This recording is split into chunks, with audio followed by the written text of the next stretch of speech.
Me and Sean are here talking tickets with Jamie Burzynski. Just a good old school ticket collector, some NBA Finals, World Series talk, and much more.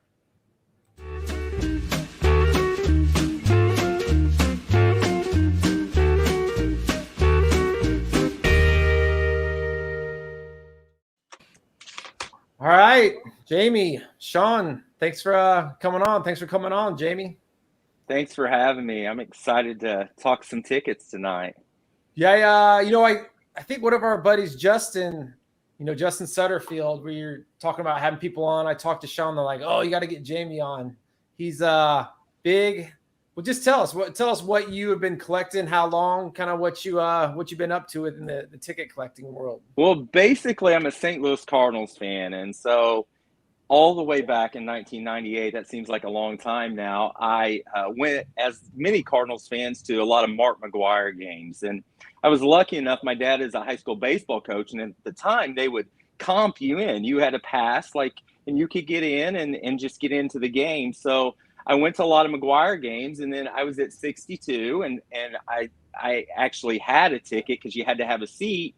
And so I get in there and it's like, oh, this is amazing. And then I get on eBay and I was like, oh my gosh, these stubs are cool. I mean, I've saved stubs from the time I was in high school and going to events, but I was like, I can make a little bit of money and still go to the game and maybe pick some stubs off the ground and then sell them. And then that's how the collection basically started, where I would sell some on eBay, be able to keep what I wanted and kind of finance my way through that. And I've been doing it for the past since 1998, 24 years, and really got into World Series tickets after McGwire, but that's how it started.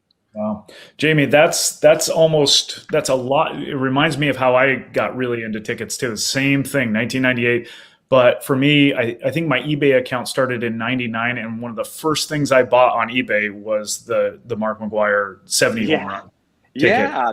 I remember how popular those runs were, and those and the Cal Ripken tickets were really popular then too. Right. And that was right. What were those years?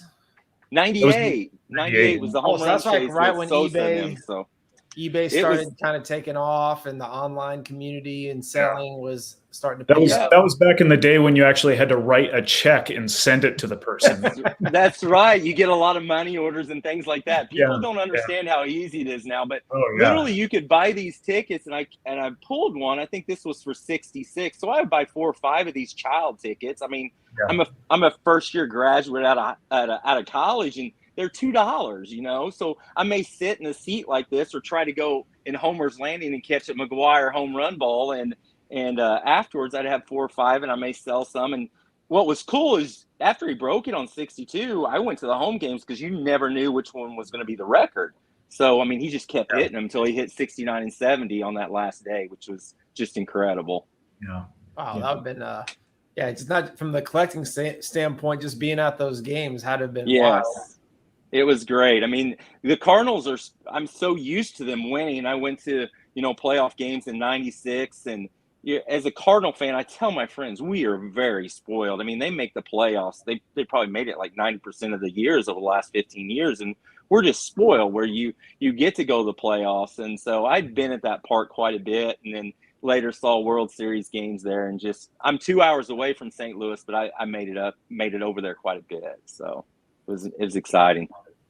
Nice. So you started collecting the tickets for the McGwire games.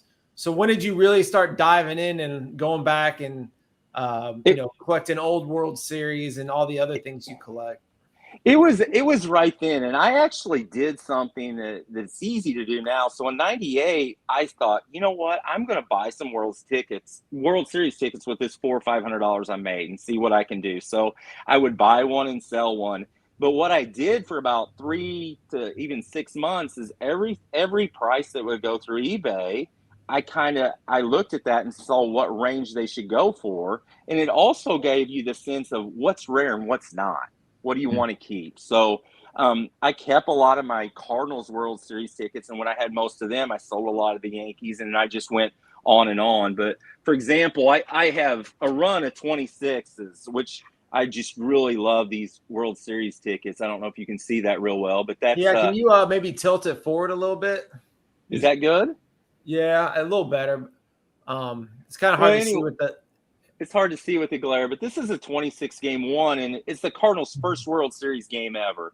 Gehrig's first World Series game, and I've got that, and then I've got here that I picked out to show you. This is a 26 game 7 World Series ticket. This one's actually graded a 4. Well, what happened was the Cardinals won this World Series game, and what was so awesome about it, if you know the story, is Ruth played, and Ruth had hit 3 home runs in Game 4, and then he also homered in Game 7. But what people don't know, or maybe people do know the story, is the Cardinals were winning their first World Series. Remember, the Yankees at this time only had one World Series championship in 23, and this is Game 7. And the way this ended was they won. Let's say on there 3-2. It ended with Ruth trying to steal second base, and the Cardinals threw him out in the top of the ninth. Nice. Well, the bottom of the ninth, I'm sure. I'm sorry. And the other thing to say about this is, this learned over the years is this was Game 7 in Yankee Stadium. How many people do you think were real excited that the Cardinals won and Ruth got thrown out as they left the ballpark? So how many of these were saved? Yeah. If it was in St. Louis, I guarantee you there's probably double the amount that was in, Yeah. there. You make scrapbooks and things like that. So I've always loved those tickets, the 26 World Series tickets. I think they're just great. What's the population of, something like that ticket, that Game 7 where Ruth got thrown out stealing? I haven't looked it up, but I would say in the mid-20s is about what I would guess. I did look up some other ones for you because we are worried about population a little bit and the rarity of it. This is one that you probably won't see very often. It is a 21 Game 1. So that is the Yankees' first World Series game. Okay? So this is an SGC holder. It's probably the only one that was graded by SGC, to be honest with you. PSA, any stub whatsoever, there's 6 of them. The next one would be a 23 Game 1. So that was the first year of Yankee Stadium. The first World Series title that the Yankees won. They won in 6 games, of course. And this one I looked up before, and there's 10 total of these that have ever been graded by PSA. So they're pretty rare, to say the least. When you're now for World Series, that's one of those things that I haven't really gotten into, but I've always been interested in kind of, what makes them, what ones are super rare, which ones are the most expensive, because some I see, I'm like, wow, this one went for a lot of money, but I don't really understand why. But, these other ones are just really not, that expensive compared to what I would think. How's it usually? I think they're undervalued. I mean, that's why I'm collecting and do what, can you imagine if you're a Yankees fan and I told you, you could own the first World Series game in ever history and there's 10 of them involved. How much do you think that's costing? It is sold for drastically lower than that. I mean, this could have been had a couple years ago for under $2,000, I'm guessing. We're now, when more people get into collecting, the value is going up. Having said that, here's the one that everybody's been chasing regularly, and I think there's been over 100 of these graded, so it's not near as rare. Again, to me, it's a big deal because the Yankees came to town, and I think people put those in scrapbooks just because they saw Babe Ruth and they saw Lou Gehrig, and they were icons by 1932, and it's just an iconic game where you have the called shot ticket, but. Ruth hit 16 World Series home runs, so that's I have all but one of them in my collection that he hit. So there's another 27 Game 3 if you want to see what those look like. Murderers Row, he hit one in 27 Game 3, 27 Game 4. So you can collect. That's what I love about tickets. You can collect them in a variety of ways. What I've collected over the time is home runs by certain players, as well as clinching games. I do a lot of clinching games, like every Yankees World Series clinching game. I've done that for years. And then, of course, like Mantle hit 18 World Series home runs. I've handled tons of those. So do World Series tickets that, Ruth played in, where home runs were hit by Ruth, or say Mantle, go for a premium than just a non, Ruth home run game or a non-Ruth, iconic player type game?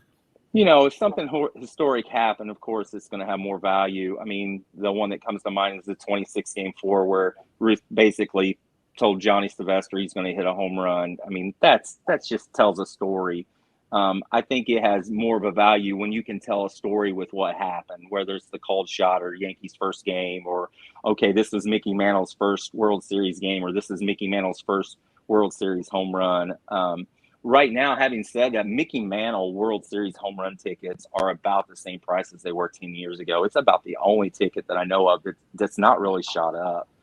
Everything else from Koufax to Mays to Jackie Robinson, any game they played in right now is just hot because they're rare. They're rare to find. So in the scope of things, when you think about the card population to the ticket population. Do you think, Jamie, that prices have gone a little too high for certain World Series? I know I've seen these debuts, World Series debuts just seem to be like through the roof. Yeah.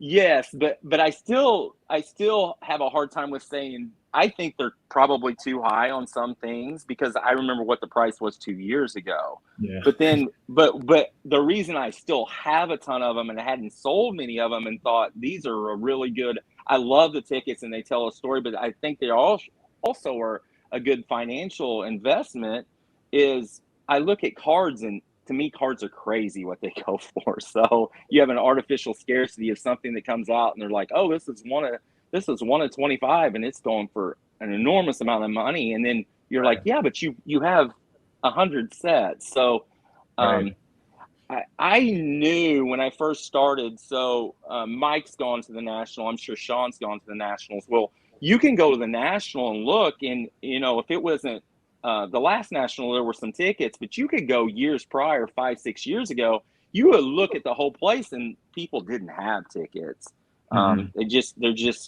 They're pretty scarce. So yeah, some of the World Series tickets have surprised me. So do you feel like you wouldn't sell them just because it'd be difficult maybe to find them again, to replace them at some point in the future? That's where I'm at in the last month and a half. I've bought and sold for 20 years, but now I'm really, before I sell anything, I'm like, can I replace this? And can I do without it? Because there's some stuff that I felt like was plentiful and you could always get one. And now it's just, if I could replace it, I feel like I may have to pay double what I'm selling it for. So I honestly, the stuff that I'm showing right now, I do not have for sale. I actually went to the bank and took it out of my safe deposit box to show this stuff because it's in my collection. So there are stuff that I have duplicates of or three that I buy and sell just to be able to buy stuff when it comes available. But that's that. In the last year and a half, 2 years, and talking to other ticket collectors, it's really hard to let go of something that is scarce and is important to you. So I collected vintage baseball cards for a little while too, and I had no problem selling those when I had a lot of equity because I knew that at some point in the future I could replace them. Absolutely. But I have the hardest time. I just hold everything. So it's hard. If you like it, there's a reason you buy it. You buy what you like to start with. So, but having said that, I mean, some stuff I see the prices and I never thought about collecting it. So I've always collected Jordan NBA Finals games, but I didn't do the All-Star games. I wish I had 2 runs of every All-Star game Michael Jordan played in, but I wasn't smart enough to do that. And the debut stuff in the regular season just took me by surprise. I did not have any of that stuff. So, yeah, the stuff in the last 15 years, you can get them off a scalper where, they're selling sheets of NBA Finals or whatever. I have those booklets or sheets of, stuff. But just the old time, could you get a Koufax debut? Could you get, people like that? Man, they're not there, but I'm sure in 20 years I would have saw 1 or 2 of them, but I wasn't smart enough to get them, Yeah. So now I know you're big on World Series, but when it comes to finals, are you strictly a Jordan guy or you collect a lot of different NBA finals? I am starting to collect. I started with Jordan and then I have most of those. I honestly need 1 ticket. And then I have some of his clinchers and fulls. So I'm actually looking for 1 ticket and a full. I think I have the rest of them. Oh, maybe you should put it out there. Maybe somebody will. Well, I need the 91. I need the 91 finals, but you know what? I don't even know if one exists. So, Oh, a but full 91. yeah, a full 91. I have the stub, but there's a full of his game-winning shot.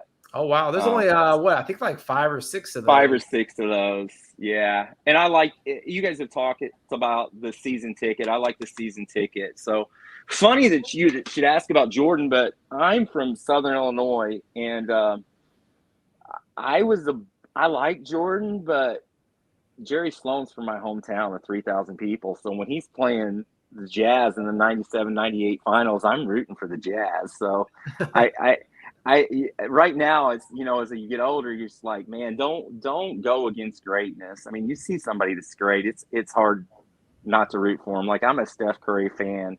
I mean, I think he's just great. He changed the game. So I buy some Kobe, NBA Finals, Steph Curry, LeBron, just anything like that I can get. I do buy those. So I picked up a Steph Curry. I know this is people. I always like when I'm watching your show to see what people are buying, but an NBA Finals autographed by Steph Curry that was a Cleveland game, which the Cleveland tickets are really tough. So I bought one of those that was autographed about 3 years ago. So yeah, show me some of the other stuff you got finals wise. Well, I'll start some old World Series tickets and things that I have is like this is in 1915. Wow. If you can kind of like angle it, if you like kind of put it more to the side and angle it. That better or worse? Yeah, or like the right. Yeah, that's a little better. You kind of get the glare of the I've got them in a holder too. So just a thing. PSA I was talking about, and I want you to know I have 2 of these. So one of them they label Game 5, and one they label Game 3. Mm-hmm. Game 5 is right. So when you're buying old World Series tickets, this says 3 on it. That's not Game 3. Right. That's home Game 3.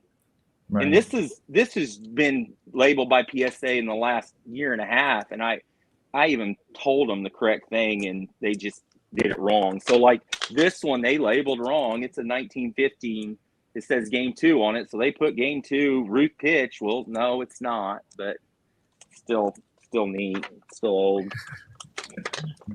The other thing was press tickets. You have press tickets, dropping them. This is a 1918 press ticket from Comiskey. So, the Cubs actually played the Red Sox. This kind of famous World Series 1918. So this press ticket was valid for games 1, 2, and 3, and that was the games I think that were played at Comiskey. So as this press ticket, as it's getting pulled off, it would start out with Game 1 here, then Game 2, and then Game 3. So as the person that worked with the press that comes to Game 1, they pull off the 1. So if you see a press ticket like this and it has a 4 connected to it, that 4th game wasn't played. It would have been a phantom, if that makes sense to you guys. Yeah. You follow what I'm saying? Yeah. Yeah. No, I know for sure. So this one, actually, all the games were played, so it was pulled off. So, but I just try to educate some people on that. So yeah, that's So how you've been on eBay for about 20 years? Do we lose him? Are you there? You're kind of breaking up a little. You're breaking up a little bit, Jamie. About 24. 24 years. So how many listings do you think you have on eBay at a time? Yeah, 24 years. How many listings on eBay you think you have at a time? I probably have 700 or 800 right now. Jeez. About you have a pretty monster something like that. So a lot of World Series tickets. 22 Bulldogs. So is this buying and selling, is that a part-time thing? I mean, that's a lot of listings to have. Yeah, it's still a part-time thing. I work as a speech pathologist, so it's a part-time thing, but I buy and sell something about daily. So I enjoy looking and being able to do that. So, but it's time consuming. Do you do all your sales on eBay? Primarily, I do. I've consigned all the major auction houses over the last 20 years, and I buy from auction houses as well. But primarily, eBay has almost everybody there. To be honest with you, you may see some of the overseas buyers that are in some of the major auction houses. But if they're in the States, they're buying on eBay, in my opinion. So, Mhm. When you list your tickets on eBay, how do you recommend? I mean, there are better ways to do it. You got the auction, you have the fixed price. Do you do best offers? How do you see the best way to sell certain tickets? So eBay, when I first started off, I was making money because I knew what happened during the game. So if a 1927 World Series ticket came up, I knew games 1 and games 2, Ruth didn't hit a home run, but 3 and 4 he did, and 4 was the clincher. Or Mickey Mantle's first World Series home run was 52 game 6, and his second was 52-7 and 53-2 and so on, 53-5, 55-3. Just because I saw so many, so I could. At that time, people weren't listing them as a Mantle home run, and I would buy them and do that. So Right. at that time, too, if you were on eBay, everything was an auction. So you listed as an auction. So about 7 or 8 years ago, it got to where eBay's a store. So you just have a fixed price best offer. And I would say, I'm totally guessing, but I'd say 75-80% of the eBay listings are fixed. Yeah. So the majority of my auctions for tickets are fixed unless I just want to raise some money or have basically, if I just want to raise some money, I will do an auction status. But Do you do they're all best fixed. offers on your listings? I do, but a lot of times I'll have people that'll say, "Well, how much?" It's fixed at a certain price. So I usually go higher and put a best offer to give room to negotiate or be able to come down off of it. And I try to be reasonable. I'm usually about the cheapest one on eBay, just because a lot of them I already have. So if I'm buying some World Series tickets, I'm not buying essentially for my collection. If it's on eBay, I'm willing to sell it. If I really like that ticket, I've got another one, if that makes sense. Yeah. So what is your response when people message you and say, what's the lowest price you will sell it? I get that all the time, and it drives me nuts. But actually, eBay, I'm glad that they put the best offer feature where someone says that. A lot of times I'll just shoot them a number. Right. And you know what? It's usually somewhat close to what I can take, because then they'll come back and say, well, how about this? And I'll be like, you know what? You asked me what I could take. So, but for example, I just like the tickets. So yesterday, I talked to a guy from Germany. When I talked to you, I talked to a guy from Germany that had bought stuff off of me, that had been a ticket collector from Milwaukee for, I don't know, in the 50s. And then I talked to my friend. I got some Nolan Ryan tickets back for him, and he was in Texas. He was watching Texas A&M playing the College World Series, and I showed him that his tickets were back. And then my favorite phone call was from my brother, and he's like, someone's looking for a Steve Kerr autograph because they're going to give it to a friend, and they want to know what to buy. And I said, I'd buy a ticket. I mean, I'd buy the shot he hit to win the title, even though everybody knows it for Jordan. It was 97, and it was an L, and Jeff's like, my twin brother's like, you got that, don't you? And I'm like, yeah, I got it. And I said, he goes, how much is it? And I said, to you, $150. I mean, that's probably what I paid for it like 6 years ago. So for them, it's a good friend of yours. Put it on there, get an autograph of Kerr, and go from that. But that's what I would do. But I really enjoy doing that. I did that for a Cubs fan of his, where I put a lot of World Series tickets together, and it's just something nobody sees, and then they frame it in their house, and it's just an awesome talking point. So that's what I enjoy. Yeah. So for autographs, what's your thoughts on getting your tickets autographed? I've been getting a lot of autographs in the last couple of years if the person is important to me. So I've been getting some Magic Johnsons, Shaquille O'Neal's. And the reason I did that is I'm a Cardinals fan, and I missed Musial. I got Musial. I have a ton of Musial autographs just because I love the Cardinals, but I didn't get any on tickets. So I ended up buying, I don't know if I've showed you guys this, but I bought his only World Series ticket where he hit a home run. I'm sorry if you can't see it, but it's 44 game 4, and he put Stan Musial World Series home run. I bought that, and then I bought his 55 All-Star game autographed. Just because I look at tickets so much, I know how rare it is that he just didn't sign many tickets. Many people didn't do that. So I did get Lou Brock and Bob Gibson before they passed away. And I was fortunate enough, I got every World Series game that Bob Gibson pitched. It's 9, and his record was incredible. He was 7-2 with like 8 complete games and an ERA of like 1.98 or something like that. And I got every one of those signed. So even though the tickets are super rare, when you got those, when you get them signed, I don't think people were getting those obscure games. So I have them framed up in my house, and it's just something for my collection that I just really like. So I'm getting some signed. I'm not going to pay an enormous amount to get them signed or buy them on the secondary market for some of those that are still there. Right. But I enjoy some of them being autographed, because if I can get some copies, I see that the autograph is more rare, and that's what I'm doing. Just like the Steph Curry. I bought a Steph Curry. The autograph thing's been driving me crazy lately. I had 2 things happen to me today where, I have 2 Magic baby hook shot game winners that I was going to get signed. I sent him in. They're like, I go, how much? He messaged me, goes $250. Then he messages me today and he goes, you know what? I just found out from whoever's doing it that it's now going to be $1,000 a ticket. Oh gosh. Really? We're going to do 1,000 now? Sounds like I don't know how they're making more money doing that, because they're making money off me because I may be sending in 5 at 200 or 250, where I'm not sending them in. I'm not getting anything else signed by Magic. I don't understand. The best one was I had a wrestling Bill Goldberg ticket where he beat Hogan in the Georgia Dome. Yeah. I sent it in, and the guy messaged me back. He goes, sorry, Bill Goldberg is not signing tickets. I'm like, Bill Goldberg is not signing like, they have just influx of tickets, and they're just like, we got to buy these. And like, come on, how many tickets does he sign in a year? Yeah. 25. That's the thing, is they're so rare to start with.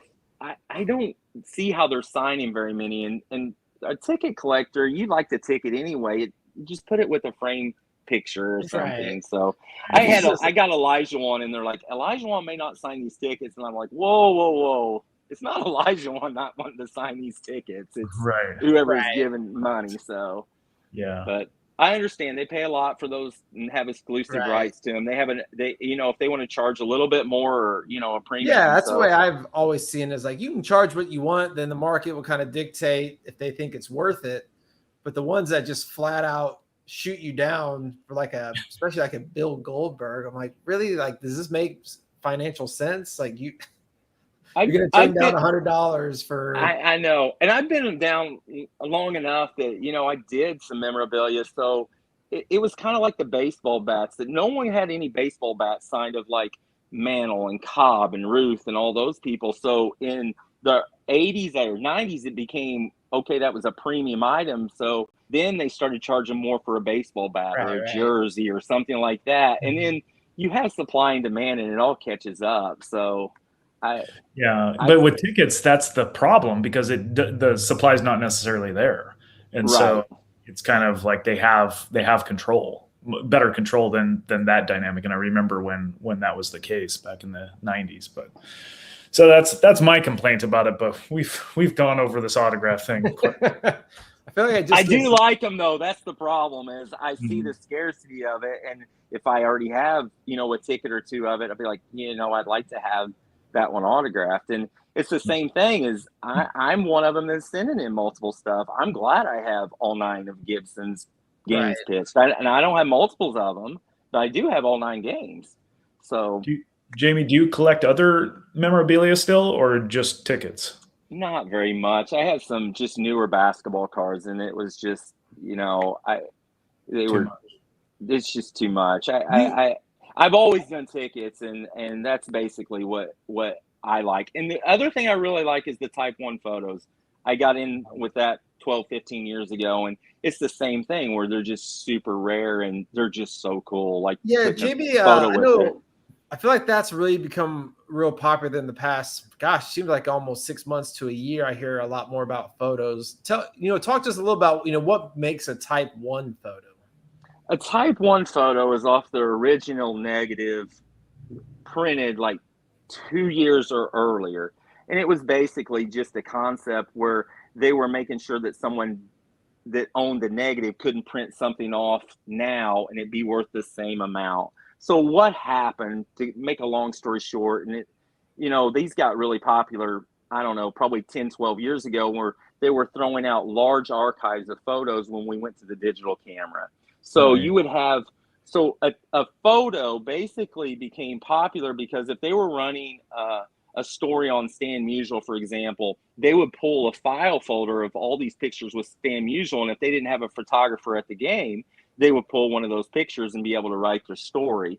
So as you see these massive archives that took up, a lot of room, they were just throwing them out, and people discovered, something that wasn't rare became very rare because they were throwing around. And then you had the same thing where you have different photographers that command a premium, like Charles Conlon or something like that, where if he took a picture, and then it got to where, okay, there's a select amount of these pictures that were used for baseball cards, and they got expensive because the baseball card people was like, man, I know that image, that's really cool. And so, for example, I have a Stan Musial 3,000 hit ticket, and then I have the Type 1 photo of Musial hitting the 3,000 hit, and it's actually a card, and it happened in Chicago, and it was by the Chicago paper that was stamped on the back, so it's probably a one of a kind photo. So that's another one of my collections that I did do, that I was lucky enough that I have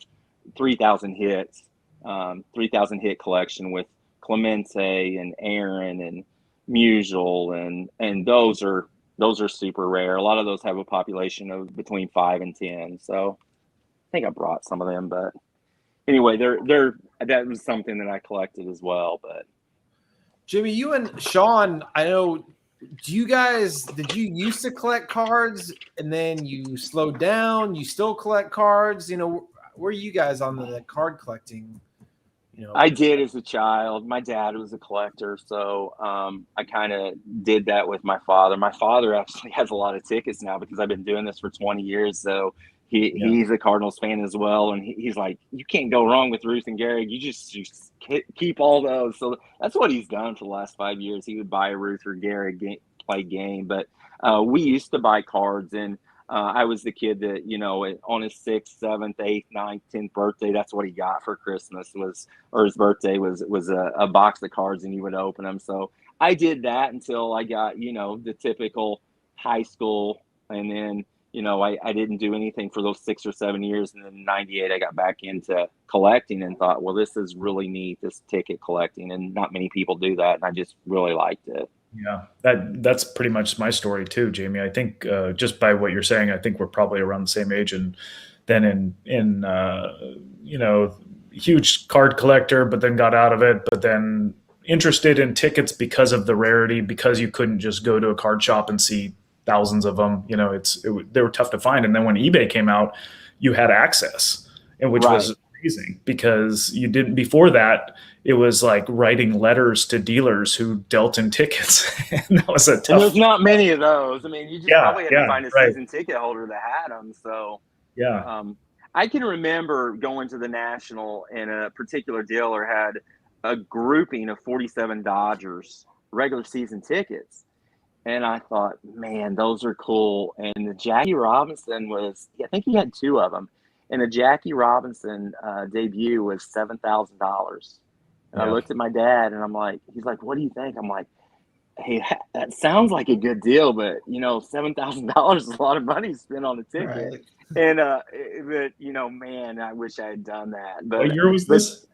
I want to say 7, 8, 9 years ago. I remember the gentleman, and the regular season games, he's probably asking 75 to 100 and quarter. He had a stack of them. He just found one gentleman that had them, and but that one walked in. I set up at the National about 10 or 12 years ago, and just had a bunch of World Series tickets, and had a lot of people, and they do a double take when they went by, because I was the only one basically that had any tickets. Right. And made some connections there, and met some people that I had sold to, and it was just a lot of work. But I tell that story because I had a guy that came up to my table, and he had a Mickey Mantle debut, and he put the ticket, and he said, would you like to buy this? And I said, what is it? And he goes, well, I think it's a Mickey Mantle debut. So I had a friend that's a good friend of mine, is Roger Centrowitz, who's been doing tickets as long as I have. And he's from New York. And I said, hey, what's the Mickey Mantle debut? What's it look like? And he told me, and sure enough, it was opening day and it was it. And so the guy was standing there and he said, would you like to buy this? And I said, yes, I would. I said, how much do you want for it? And he goes, he said, the guy at the front of the show told me $1,700. And my friend from New York said, it's worth probably $3,000 or more than that. And I said, do you want to sell it for that? And he said, I don't know if it's worth that. And I said, I'm a buyer at that amount if you want to sell it. And I didn't get to buy it, but that was the Mickey Mantle debut where I don't know what happened to that one, but it was hard. I didn't get to buy that debut ticket, but I did have a chance. So yeah, I feel like the National, it's so big and you can always find really random, unique things. And I've gone, I think, the last 2 or 3 years. Sean, you're going this year? Jamie, do you go? Do you just go every year no matter what? You know what? I like to drive to it instead of fly to it. So I'm 5 hours from Chicago, and we usually drove to Cleveland. So I go every year. It's in Chicago for the last 10 years, but I'm debating whether to go now or not. I've got a lot of friends that want me to go, but it's just the flight and the hassle of getting there and the frustration of really not finding what I'm looking for. So I was really lucky last year, and I found one really nice ticket there. So what did you get last year? I have the 3,000 hit ticket, and I needed one to complete it. And I'm looking through the thing, and the guy had a Hank Aaron 3,000 hit ticket. And I'm looking at it, and I was like, oh my gosh, it's a full. So I bought a full 3,000 hit Aaron ticket. So that completed my 3,000 run. So I was thrilled to find that. So, and that's before tickets really, started jumping. I mean, it was, for me, I still liked it, and it was in the thousands, but it wasn't that much. So a couple $1,000s. So I was really excited to get it. Are there World Series tickets that you're still looking for that you really want? Not the older ones I can't afford. The Black Sox. I never did get one. I bought one for a friend in Texas and let him have it. And I'd like to have a Black Sox ticket, but I didn't get one of them. But other than that, not really. The one thing I am looking for is a Nolan Ryan first no-hitter. I'd like a Nolan Ryan. I have all the rest of them. So, but I'd like a Nolan Ryan first no-hitter, but I don't. I've been looking for years. I saw 2 of them go on eBay about 10 years ago, and I didn't. I think they went for like $1,200 a piece or something, and I didn't buy one. But yeah, that's the type of ticket that is. All of them are in collectors' hands. Yeah, it's the Kansas City ticket, so that goes back to what's rare and what's not. Well, if it would have happened as a home, there's probably going to be double or triple more, but no one cared. In Kansas City, they just threw their little bitty stubs, and I think that's the thing too. Is you look at the '91 finals, and the Lakers ticket is a lot harder to find than the Bulls ticket, but the Bulls is probably 2 to 3 times bigger than the Lakers stub. So the smaller the stub is, I think people are less likely to keep them. So, yeah, I think you've seen firsthand how long you can look for something and never see it, and then how if you do sell something and you never see the same one again, or you miss an auction and you don't win. I know. Another 5 years before you see another one. Yeah. And Sean, you and I are at a disadvantage in some way because you remember how much it used to be, and then you're like, oh, that seems like too much. And then 2 years later, when it's tripled, you're like, man, I knew that was rare. I knew I should have gotten it. And I've had some like that. So it's in the last 2 years, it's been so difficult to recalibrate your kind of idea of what things are worth because they change so fast, and then you're losing them because you're just not willing to overpay for them. So, that's. But it gets back to rarity where, even there's 100 called shot tickets, but if that's the most famous ticket in the hobby, really, how much is 100?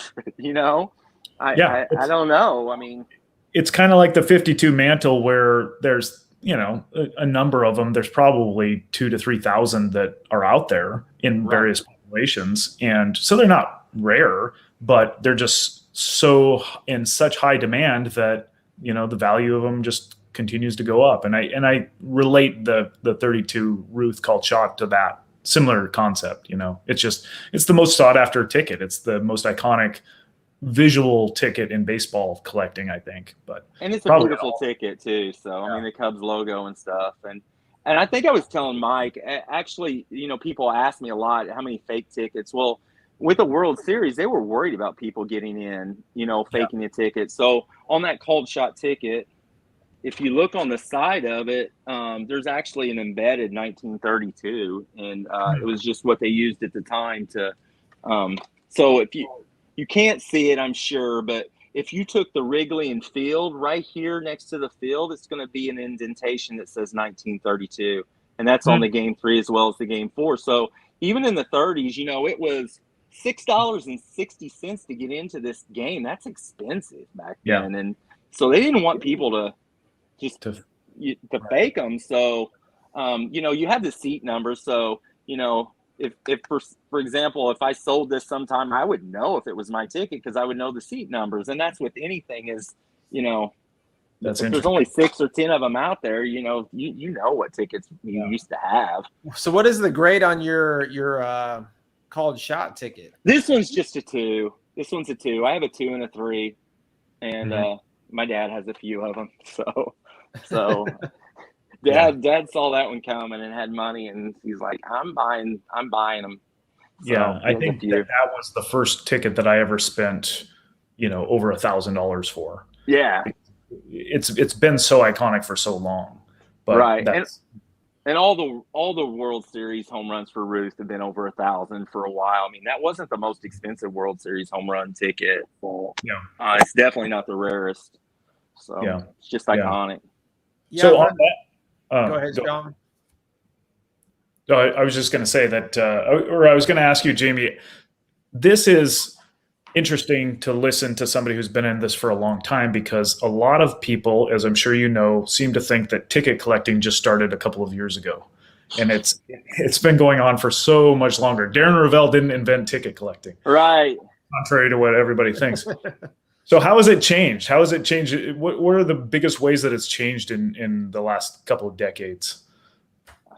To me, it's just, they've always been scarce. So I think with that, you don't have as many collectors because they are scarce, because you just can't go get one. So when you go to the National and you only see a random amount of tickets, it's hard to get in on that. So I think having the modern tickets that have a big supply and seeing values in that and seeing some autographs and doing all that have gotten people into the market where they're going back and seeing the value of such and such. So before, when I sold, I would get a lot of stories of like, my dad went to this game, this is important, or I'm a Milwaukee Braves fan and I remember Hank Aaron, or I love Mickey Mantle, or something like that, where now you're seeing they may have other tickets and they're going back and getting some of these older ones, where I think the population, because a lot of those, they went to season tickets and they were scanned. So all these season ticket holders, I'm talking about scalpers or people that were season ticket holders that sold them on StubHub, they kept all their stubs, where there's thousands and thousands of them, but it let people get interested in the game of ticket stubs. So good point. Very good. What would you say are the top World Series tickets if you just had to rank them? Like, you mean like value wise, like the cold shot? Not so much value, just your rankings. Well, I'm a Cardinals fan, so I love the 26 World Series. any ticket in the 26 World Series where, it's Gehrig's first World Series. Ruth played and had a tremendous. You have the story of the Sylvester in Game 4. He gets thrown out in Game 7, and Grover Alexander. If you want to read about what he did, I mean, he basically had a complete game and had to come back, and I think he was drunk when he struck out the next guys. I mean, it just has story after story, and then you have the next year where they just beat the tar out of the Pittsburgh Pirates. I mean, any of those tickets, the Murderers Row, 1927, how do you go wrong with that? I mean, I guess they put on a show in batting practice, Game 1, Game 2 at at Pittsburgh, and it's like it's over. I mean, they just swept, and they're just so good, and you just go on it. Any of those roost stuff I really like because they're super rare. I mean, you're going to blink and it's going to be 100 years old. I mean, Right. we're in 22 right now, and I just think those are fabulous. When you start getting in the 50s, you can find the 50s tickets, but if you go past the 40s, 30s, 20s, some of those tickets aren't super valuable in the 30s. But man, they're rare. They're rare. But I would say any in the 20s, I just really like. And then you got to like Jackie Robinson and Mantle. And I've always collected a lot of Koufax picks James as well because he was just really good. So I don't know. It just depends what you like. Jamie, how do you display or store your tickets? Do you have them on display? I have some of my autograph ones on display, but like I said, most of mine are in the safe deposit box. Really? They're in my collection. A lot of them are. I just, you gave me a reason to go look at them, and I probably do that twice a year. But I know what's there, and I'm buying and selling quite a bit, so I get different things where I get different Jordans. I mean, I bought a 49 All-Star game this week. I bought a Jordan foul line shot off a gentleman on Boogers.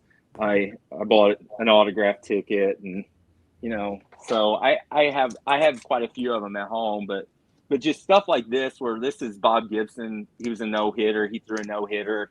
There's not many of them out there. I picked that up in the last couple of years. It was at Pittsburgh. So I'm partial to the Cardinals because that's who I like. So, but here's another thing that's interesting. So for your regular season ticket holders, this is, for example, I pulled this. I just had it in storage, but this is a Forbes Field 1968 season ticket, and this is how they came. So if you would see it, there's the patron stub that they were supposed to, in the usher, I think is what it says. But that's how they came. They came in this booklet. And the booklet is interesting. It was $78 for the booklet for the season. You can see that on there. Forbes Field. Yeah. So, yeah. So same thing. I pulled it. Here's the Yankees season box ticket, 1978. So I have no idea what happened, to be honest with you. I'm sure Reggie hit some home runs, but if you have a booklet like that with a significant ticket, do you prefer to pull it out or leave it in the booklet? That's the question I would ask you. I bought this a couple years ago. So this is the 94-95 Chicago season ticket booklet. Yeah. So it has every game that Jordan wore 45. I think he started in Indianapolis that year for I'm Back game, but then the first game back in Chicago, and they would grade high, and you would put down Jordan 45 and those things. So right now I just have them in here. I don't know. It's just I have I don't really want to get rid of them, so it doesn't matter. But I did the same thing. I got this one, and this is a Cavaliers booklet, and it's a 03-04. So it's got all of LeBron James games in there. So yeah, it's tough. It's tough on those where it's not. To me, if there's a really significant ticket, I personally would pull it out and get it slabbed. Right. But that's my opinion, and I'm not saying that that's a better way to go. A lot of people would disagree with me. They want it all as one package like that. They think it's more rare, but that's how I feel. I just like how it, separating it out as it's by itself. Right.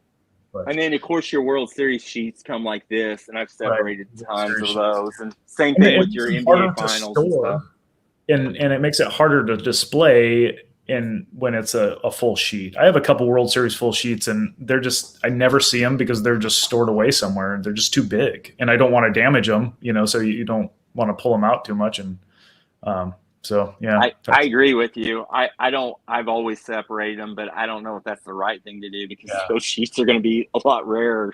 Right. So right. I don't know. It would be cool if you were framing it.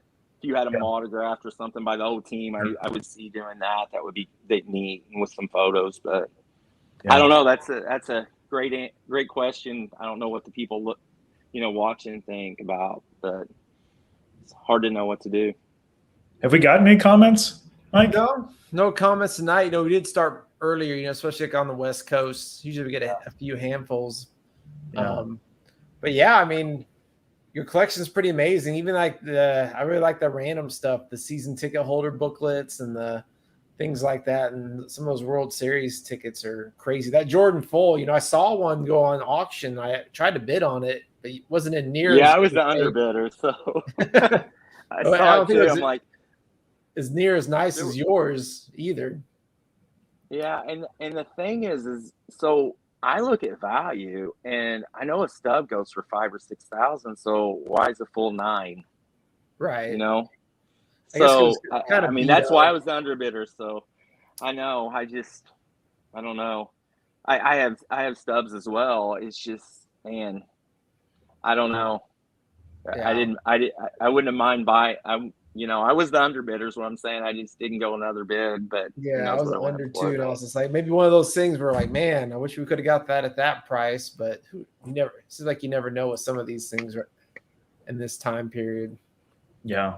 It seems like I'm experiencing the same thing where prices are starting to correct, and you don't want you want to kind of readjust down now, but but how far down? It's right. But then if something truly unique comes out, and you're like, oh crap, I really wanted that Ali. Why do I need to go? Yeah. Frazier Full that goes for 20,000. Like, I didn't really think it was gonna go for 20,000.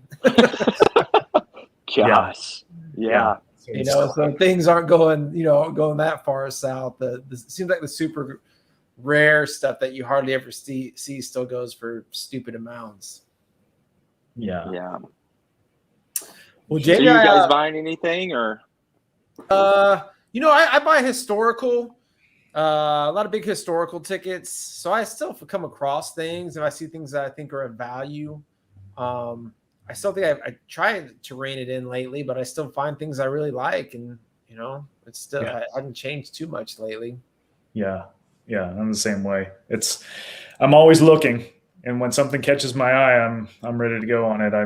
But mainly baseball. I'm not really big on World Series. I'm more of the debut guy, but they're so hard to find now, right? That it's just you have to branch out. So that's what I've been doing. Yeah, I think it's good to kind of specialize in something that you like. If not, you're just chasing every sport and everything. Yeah, and it's difficult. As a collector develops in tickets, that's kind of what happens. When I first started, it was just whatever historic event I could think of that I remembered. But after over time, you just kind of become interested in a more narrow subject. And then a lot of times it's a player, sometimes it's a team. Like the Cardinals, for me, it's the Mariners. I'm a big Seattle. Yeah. So there's not a lot. There's not a lot to collect. A lot of Griffey's.